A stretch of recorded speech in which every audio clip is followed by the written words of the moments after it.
मोइन के पास चलते हैं, प्रयागराज में मौजूद हैं, उनके पास इस सारे संदर्भ में क्या सूचना है, आइए उनसे भी प्राप्त कर लेते हैं। मोइन, आपके पास क्या जानकारी है?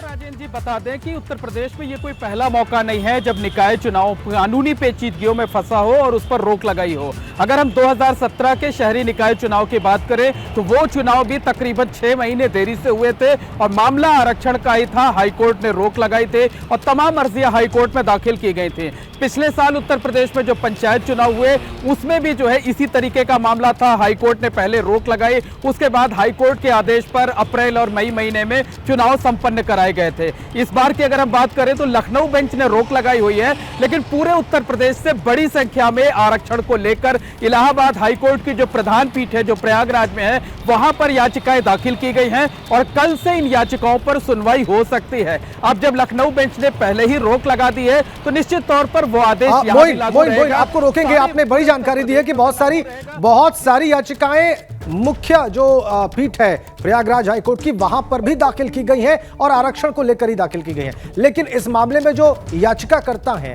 और उनके वकील शरद पाठक साहब इस वक्त हमारे साथ फोन लाइन पर जुड़े हुए हैं। पाठक साहब, स्वागत है आपका एबीपी गंगा पर। शरद पाठक जी, आपको मेरी आवाज मिल रही है? जी मिल रही है। स्वागत है आपका सर। हमें बताएं कि आपने कोर्ट से क्या मांग की है, क्या याचिका आपने दाखिल की है? हमारी याचिका, जनहित याचिका मुख्यतः 2 बिंदुओं पर है जी। नंबर 1 तो माननीय उच्चतम न्यायालय की एक व्यवस्था है कि अगर आप अन्य पिछड़ा वर्ग को लोकल बॉडी में आरक्षण देना चाहते हैं तो आपको एक ट्रिपल टेस्ट की एक्सरसाइज करनी होगी और उस एक्सरसाइज को किए बिना आप ओबीसी को, अन्य पिछड़ा वर्ग को आरक्षण नहीं दे सकते जी।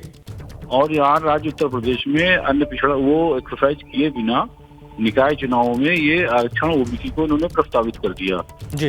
तो इस बिंदु पर हम लोगों ने यहाँ पर जनहित याचिका दाखिल किया कि माननीय उच्चतम न्यायालय के निर्देशों का उल्लंघन हो रहा है और उस पर माननीय उच्च न्यायालय लखनऊ ने संज्ञान लेते हुए याचिका हमारी सुनवाई हेतु स्वीकार किया है जी और 20 तारीख डेट लगा दी है और तब तक चुनावों पर रोक लगा दिया, निकाय चुनावों पर रोक लगा दिया। जी, सरकार से किस प्रकार की रिपोर्ट मांगी है लखनऊ बेंच ने पाठक साहब? सरकार से ये मांगा गया है कि क्या आपने माननीय उच्चतम न्यायालय के आदेशों के परिप्रेक्ष्य में ट्रिपल टेस्ट की एक्सरसाइज की है कि नहीं की है जी, ये पूछा गया है और सरकार ये जवाब देने के लिए 3 दिन का उन्होंने समय मांगा और 20 तारीख डेट लगा दी थी। तो अभी तक जो 2 दिन की सुनवाई हुई थी इसमें सरकार की तरफ से क्या बातें कही गई, क्या इस पर प्रकाश डालेंगे? सरकार ने 2 दिन भी कल भी टाइम लिया, कल ही पहली डेट थी। पहले दिन तो फ्रेश में सुनवाई हुई थी 12 तारीख को जी जी और कल की पहली डेट लगी थी। कल उन्होंने समय लिया था आज के लिए और आज से 3 दिन का समय लिया जी। पाठक साहब, एक महत्वपूर्ण सवाल और हमारे दर्शक जरूर इसका जवाब जानना चाहेंगे। आप कह रहे हैं उच्चतम न्यायालय का निर्देश है कि ट्रिपल टेस्ट लिया जाए और उसके बाद ओबीसी आरक्षण को लागू किया जाए। ये टेस्ट क्या है, इसके बारे में भी जरा रोशनी डालिए। ट्रिपल टेस्ट उच्चतम न्यायालय के निर्देश ये हैं कि सबसे पहले आप एक कमीशन का गठन करेंगे, डेडिकेटेड कमीशन होगा जी। वो कमीशन उस राज्य में अन्य पिछड़ा वर्ग की क्या स्थिति है, उनकी शैक्षणिक, उनकी आर्थिक, उनकी सामाजिक क्या स्थिति है और उन्हें आरक्षण किस हद तक दिया जा सकता है या किस हद तक दिया जाना चाहिए, किस हद तक देने की उनको आवश्यकता है, इस पर पूरा विचार करके एक अपनी रिपोर्ट बनाएगी और रिपोर्ट बना के राज्य सरकार को देगी और तब राज्य सरकार उस रिपोर्ट की संस्तुति के आधार पर आरक्षण तय करेंगे, कितना आरक्षण देना है, कहाँ देना है।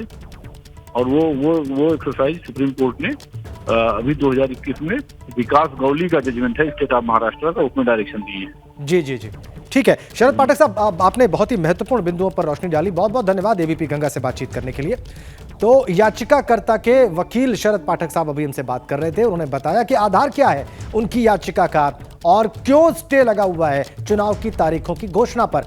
मोइन और अनुभव शुक्ला हमारे साथ बने, उन्होंने इस खबर पर और विस्तार से जानकारी दी प्रयागराज से और लखनऊ से। आप दोनों का भी बहुत बहुत धन्यवाद।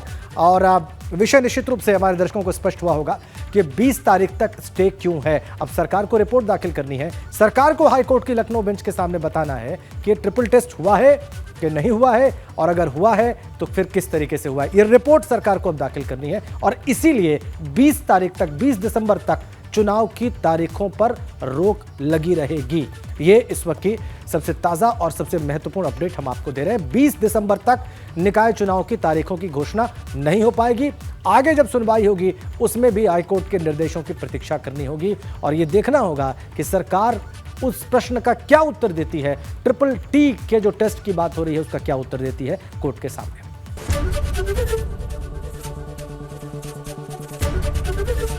एबीपी गंगा, खबर आपकी, जुबान आपकी।